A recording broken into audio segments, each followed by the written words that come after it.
Without change, something sleeps inside us. The sleeper must awaken. Hello and welcome back to another We Ourselves video. As I've said in the previous video, and I'm going to say this more and more in the days to come, the universe is really interesting. And one of the things that I find amazing is how us different content creators, we see the same problem, but we talk about it from our own individual take, our own individual experience. But it's still very confirming to have other YouTube creators talk about the same things that you talk about, see the same problems that you see, and present it in their own unique way. Now, I'm not comparing myself to others who've been doing this longer than me, who have more subscribers and larger platforms. I mean, I want to be just like all of you when I grow up. But I do want to shout out Pam Entertainment because she did a video recently talking about the pattern, or rather, her video was, is there a problem with black superheroes in the MCU? And her answer was no. And the reason it's not a problem is because it's a pattern and they are doing exactly what they intended to do. It's deliberate.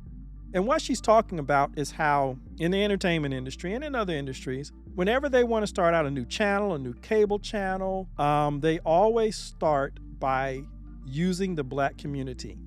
They use us to come in, to make a show popular, to give them money and fuel whatever they want to do. And once they now have themselves established, they slowly phase us out so that they can turn to the audience that they really want to service, and that's a predominantly white audience. Now, if black people watch the white focused shows, that's fine, but they're getting rid of our stuff. They phase it out. The problem is the pattern, which is what Pam was saying, but there's an aspect of that pattern that is a problem, and that's the use of black people to contradict and or destroy what another black person did that the powers that be, or as somebody says, the powers that were, do not like. It is the ultimate expression of what Malcolm X told us so long ago. And I just wanted to point out a few examples. Those who have subscribed to me, you know I talk about that problem with the black characters. And I talk about how there seems to be this subroutine that kicks into motion every time it comes to a black character. And you see it prominently with the black female characters, as opposed to how they treat all the other female characters in the MCU, even other characters of color. It's like a switch goes off and suddenly they can't do the same characterization. Well, I want to thank Pam TV for basically pointing out that it's a pattern. And it's interesting, as she talked about it, I remember the recent documentary that was done on UPN, and UPN kind of tried to do that.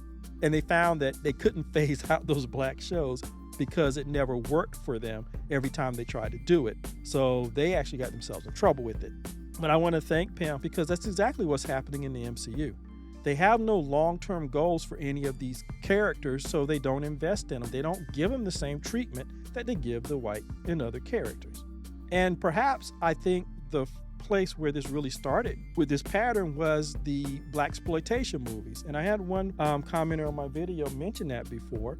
And I thanked them, but I assured them that, yeah, I know about it. I attended Howard University Graduate Film School, and we talked about all this stuff. And one of our go-to textbooks at the time was the Thomas Vogel book, and it's still around. It's been updated, and so it's really one of the go-to books for people to use. We used it, and we talked about our presence in the media. I also happened to, at the time, our department chair, she was doing research on one of these startup channels, so some of us helped her gather the documentation. We would record the show so that she can assemble all of the facts and do her write-up in her paper and stuff like that. As black film students, we did not care for a lot of this stuff. And I think it's interesting that all these years later, you have the NAACP come out with their report, and I'm wondering if they're using some of her research documenting that these shows are having a detrimental effect on our community. But I digress. We talked about the blaxploitation movement, and we talked about how they basically used these movies, which were done for an urban environment and black audiences, but they were successful enough, giving the low budget, because they never give us any budget for our stuff, and they never expected to do well. I don't know why, but these movies did well. They earned profit, and they helped save a dying Hollywood. Hollywood, just like today with all of their big budget, $500 million movies, they were doing the same thing, only they were doing the spectacle movies. They were doing the big grand movies with all the sets and the extras and stuff like that, and the movies were bombing. They weren't doing good, and it ran the studios almost to financial ruin. Actually, it did. They were about to go under because they had spent all this money on all these big spectacles that nobody wanted to see anymore. And so because of that, they allowed these black directors, the Ossie Davises and the Van Peebles, Gordon Parks Jr., they allowed them. It's funny how when things crash, they allow us to come in and have a chance. They did that with Barack Obama. The economy crashed, well, let him have a stab at it. I mean, we got nothing to lose. It's funny how that pattern repeats it, not just in entertainment, but in a lot of things. But anyway, they allowed them to come in, do their little urban movies for pennies on the dollar because they didn't care. And then when these things exploded and the black community responded, they got a needed injection in the arm. And once they got that injection and they saved their behinds, they do what they normally do. They phased them out. But first they came in to take over and try to do the movies themselves, which is the other step in the pattern. They always try to come in and take over something that's successful on the sweat and the backs of the black entertainers and creators. And of course, they ran it in the ground. Now that they were back on their feet, they now went forward. And I wonder if that is where in the entertainment industry, particularly in the film industry, where that pattern started. Because that was the first time where they actually had some black cinema that was put out by the studios. We've always had a history of doing our own cinema. We've always done our own, but this is the first time I think that the major studios was willing to let black films targeted to a black audience come out. It was successful, and I think that's what really started the modern pattern that Pam Entertainment talked about. And you saw the same thing. The pattern happened with Blade. Blade became successful. It literally saved a bankrupt Marvel Studios, and once it got going, what do? They do what they always do. They came in to take over. They brought 2 actors to come in to push Wesley Snipes to the side and take his screen time, and that was it. But now that they were up and going, then they can then turn to their white Marvel superheroes and go forward from there. By the way, you saw the same thing with the Chappelle Show. Once it became hugely successful, and he said this himself in his interview with Oprah, and it's why he left the show. He looks up one day, and there's all of these white writers that come in there, and he didn't know any of them. Once again, you let the black entertainer and people, they make something successful, then you want to come in and take it. And again, using the Barack Obama example, did he not use the same story? They run the car into the ditch, he comes, gets it out of the ditch, and then they show up and they want the keys. The pattern is there. And again, I thank Pam TV for giving the answer to my question in the way that she did, because she's right. There is a pattern. That subroutine that I say kicks in is part of the pattern. They're not going to commit to these characters. And if they make a mistake and it becomes too popular, like I said in my T'Challa video, then they have to take it down, because if it becomes too popular, they lose control. And at the end of the day, it's always maintaining control. They will even forfeit future money in favor of taking control, which is why they will tank successful black series and TV shows, because they want control. And they figure if the need comes, they can always come back to us and have us help them out of their situation. I wanted to take this pattern a little further because there is a part of the pattern that is really diabolical, and I really just want to talk about it a little here.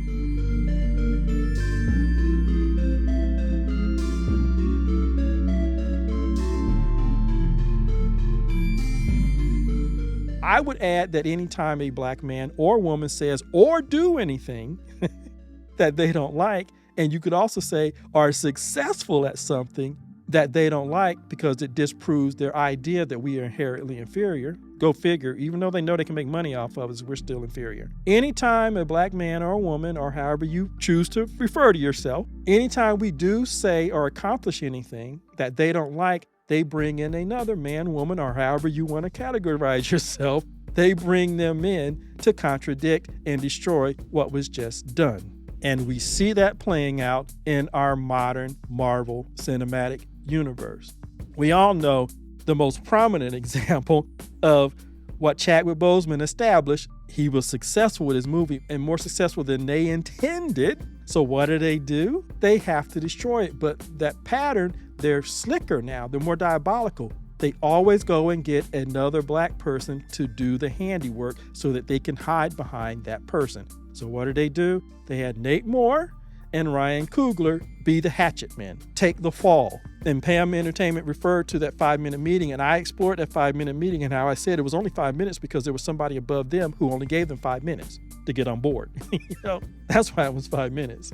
So they had them come in, and even before Chadwick Boseman died, they were already messing with him. There was an article in which Chadwick Boseman was unhappy because he said diversity, think about that, diversity was destroying Wakanda. He was unhappy with the scripts. He was unhappy with what he was being given. They were already moving the mantle, and there is documented proof that they were already talking about moving the mantle from him to another character while he was still alive. And so in this case, you had 2 black men come in and wreck and destroy what Chadwick Boseman had set up and contradict what he said. And you have too many people in our community who openly contradict what Chadwick Boseman himself said out of his mouth. And what he said out of his mouth was that he was a challenge to the establishment. And you have us, like Malcolm X said, part of the pattern, you bring us, members of our community, in to contradict what was said or done or accomplished.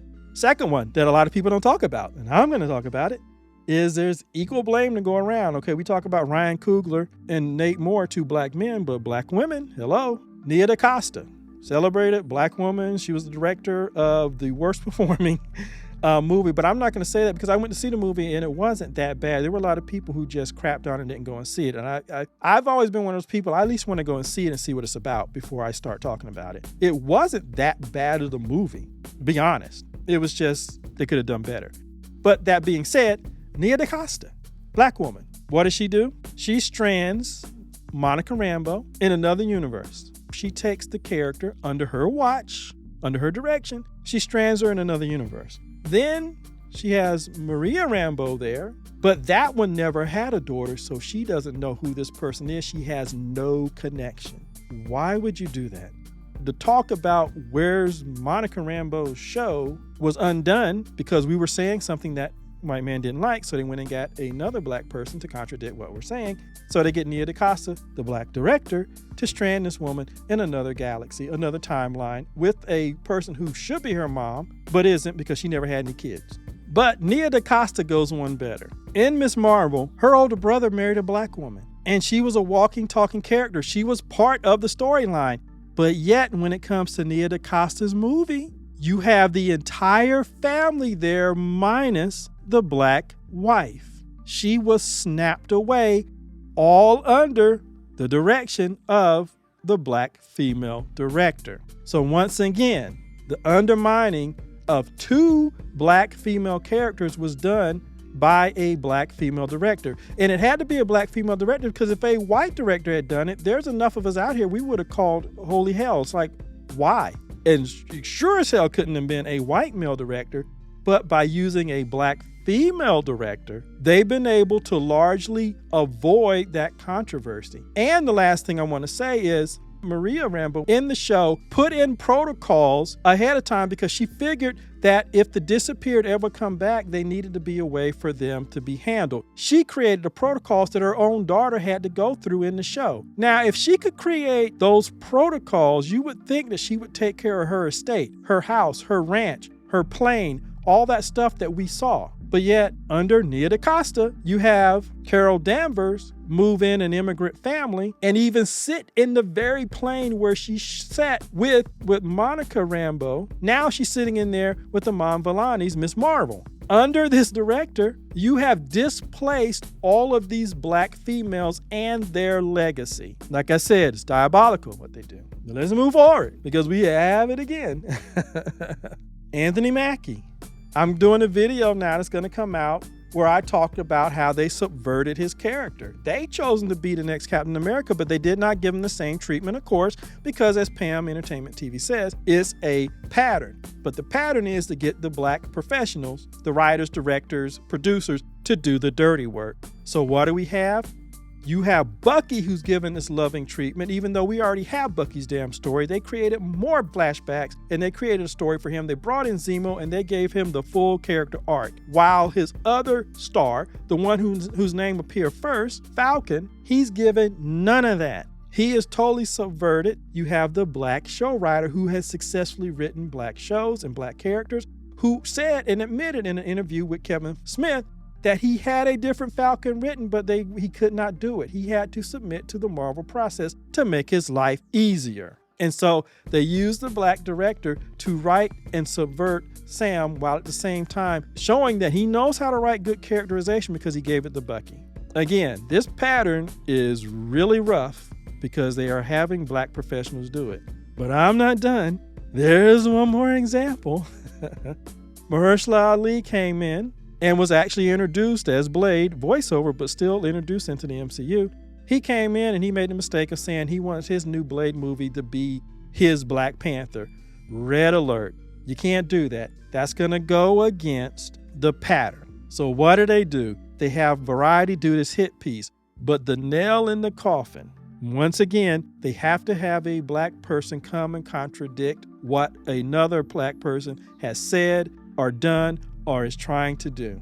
So what do? Of all people, Ryan Reynolds, who was used to sideline Wesley Snipes back in the day, he throws Wesley Snipes a bone 20 plus years later, brings him into his Deadpool movie, and has Wesley Snipes say that there's only one Blade and there's all there will ever be. Once again, they go and get another black person to say and contradict what the other black person had just said that they didn't like. Mahershala Ali wanted to make his Blade movie his version of a Black Panther, meaning as successful as Black Panther, which they could not have because it was out of control and they had to end it. So what do? They bring Wesley Snipes in and have him say it straight out. And then they create this psyop. You have Ryan Reynolds come out and say, give Wesley his fourth movie. And I've already talked about in another video how when it came to Spider-Man, you had people who preferred Tobey Maguire over Tom Holland, and they called for Tobey Maguire to get his justice and get his fourth movie. But they did that without throwing Tom Holland under the bus. It was and for them, not an either or. But for us, it's an either or because the pattern, as Pam Entertainment said, there's a pattern. They don't want to invest and they don't want to do anything that'll make something out of their control. And if they put both of these Blades, who are now formally introduced into the MCU, if they put them both in a movie, which is why you won't have both in the fourth movie, if they even do a fourth movie for Blade. But if they do, it fits the pattern because Wesley Snipes isn't getting more than one solo movie. He's done. So that fits the pattern because now they can phase him out without any guilt. And that's why they'll never have both in there because it would break the bank. And they don't want to do that because it would be out of control, which is why they pull the brakes on Mahershala Ali's Blade. And so you see this pattern that Pam talked about played out. And so I just wanted to come and talk about that aspect of the pattern that a lot of people don't really put together, because the pattern is not really complete unless they do what Malcolm X warned us about. They always get another black professional to do the destruction, to take the blame, to take the fall, so that their hands, quote unquote, remain clean, although we know there aren't. And so anyway, that's my 2 cents. As always, like, subscribe, and share, and I will see you in the next video. The sleeper has awakened!